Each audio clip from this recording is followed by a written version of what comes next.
Hey, what's up guys? My name is BrainBean. A lot of you have been asking me what the difference between the V2 and the original Black Widow are. Just, what are all the changes they made? What are the improvements?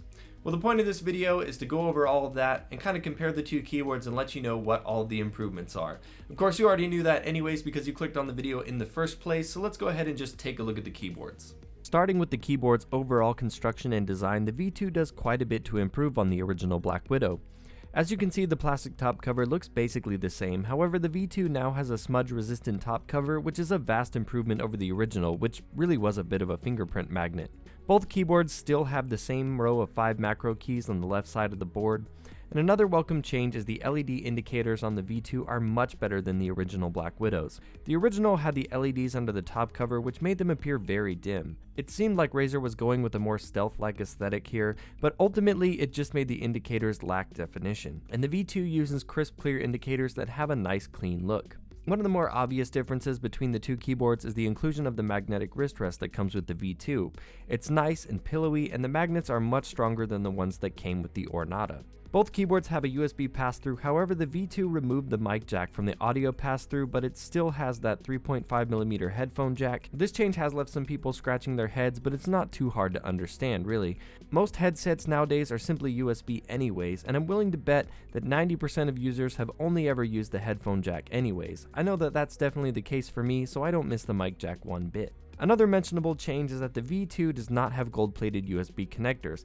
However, it's a very common misconception that gold-plated USB connectors are better or offer any improvement in performance. This is actually completely false. The only real benefit of gold-plated connectors is that they don't corrode, but it will still take you many years of use and poor upkeep of your peripherals for this to be an issue.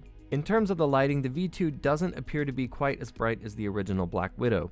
This is primarily due to the change in the font on the keycaps.